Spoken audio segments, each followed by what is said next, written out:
Hello, Mark. I am Ting, and I'm number 10, and I'm from Junior. And the speaker is Bill Gates, and the title is Teachers Need Real Feedback. Everyone needs a coach. It doesn't matter whether you're a basketball player, a tennis player, a gymnast, or a bridge player. Laughter. My bridge coach, Sharon Osberg, says there are more pictures of the back of her head than anyone else in the world. Laughter. Sorry, Sharon, here you go. We all need people who will give us feedback. That's how we improve. Unfortunately, there's one group of people who get almost no systematic feedback to help them do their jobs better. And these people have one of the most important jobs in the world. I'm talking about teachers. When Melinda and I learned how little useful feedback most teachers get, we were blown away. Until recently, over 98% of teachers just got one word of feedback: satisfactory. If all my bridge coach ever told me was that I was satisfactory, I would have no hope of ever getting better. How would I know who was the best? How would I know what I was doing differently? Today, districts are revamping the way they evaluate teachers, but we still give them almost no feedback that actually helps them improve their practice. Our teachers deserve better. The system we have today isn't fair to them. It's not fair to students, and it's putting America's global leadership at risk. So today, I want to talk about how we can help all teachers get the tools for improvement they want and deserved. Let's start by asking who's doing well. Well, unfortunately, there's no international ranking tables for teacher feedback systems. So I look at the countries whose students perform well academically and look at what they are doing to help their teachers improve. Consider the ranking for reading proficiency. The U.S. isn't number 1. We're not even in the top 10. We're tied for 15th with Iceland and Poland. Now, out of all the places that do better than the U.S. in reading, how many of them have a formal system for helping teachers improve? 11 out of 14. The U.S. is tied for 15th in reading, but we're 23rd in science and 31st in math. So there's really only one area where we're near the top, and that's in failing to give our teachers the help they need to develop their skills. Let's look at the best academic performer, the province of Shanghai, China. Now they rank number 1 across the board in reading, math, and science. And one of the keys to Shanghai's incredible success is the way they help teachers keep improving. They make sure that younger teachers get a chance to watch master teachers at work. They have weekly study groups where teachers get together and talk about what's working. They even require each teacher to observe and give feedback to their colleagues. You might ask, why is a system like this so important? It's because there's so much variation in the teaching profession. Some teachers are far more effective than others. In fact, there are teachers throughout the country who are helping their students make extraordinary gains. If today's average teacher could become as good as those teachers, our students would be blowing away the rest of the world. So we need a system that helps all our teachers be as good as the best. What would that system look like? Well, to find out, our foundation has been working with 3,000 teachers in districts across the country on a project called Measures of Effective Teaching. We had observers watch videos of teachers in the classroom and rate how they did on a range of practice. For example, delay asks their students challenging questions. Delay find multiple ways to explain an idea. We also had students fill out surveys with questions like, does your teacher know when the class understands a lesson?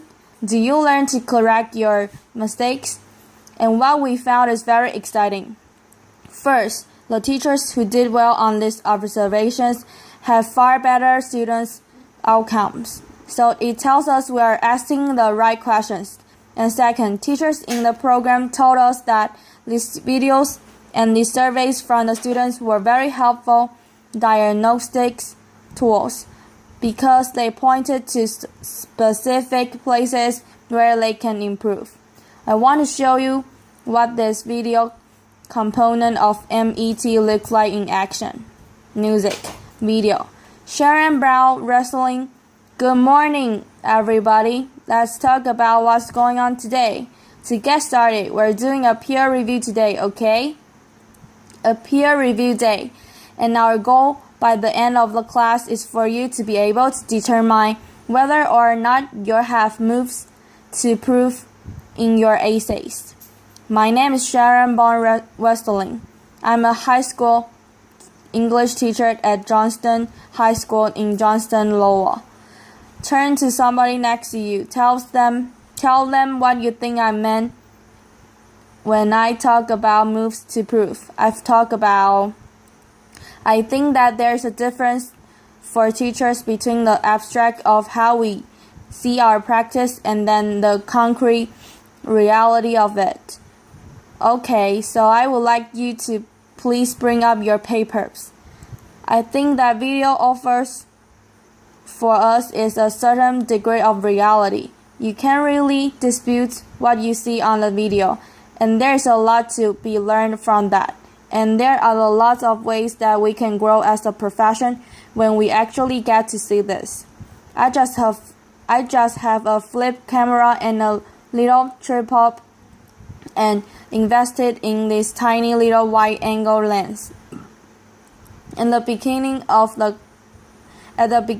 class, I just perched it in the back of the classroom. It's not a perfect shot. It doesn't catch every little thing that's going on, but I can hear the sound. I can see a lot, and I'm able to learn a lot from it. So it really has been a simple but powerful tool in my own reflection. Alright, let's take a look at the long one first, okay? Once I finish typing, then I put it in my computer and then I'll scan it and take a pic at it. If I don't write things down, I don't remember them. So having a note is a part of my thinking process, and I discover what I'm seeing as I'm writing. I really have used it for my own personal growth and my own personal reflection on teaching strategy and methodology and classroom management and just all of those different facets of the classroom. I'm glad that we're actually done the practice before so we can kind of compare what works, what doesn't. I think that the video exposes so much of what's extrinsic to us as teachers in ways that help us learn and help us understand, and then help our broader communities understand what this complex work is really all about. I think it is a way to exemplify and illustrate things that we cannot convey in a lesson plan, things you cannot convey in a standard, things that you cannot even sometimes convey in a book of pedagogy. Alrighty, everybody have a great weekend. I'll see you later. Every classroom could look like that. Applause. Bill Gates. One day we'd like every classroom in America to look something like that. But we'll still have more work to do. Diagnosing areas where a teacher needs to improve is only half the battle.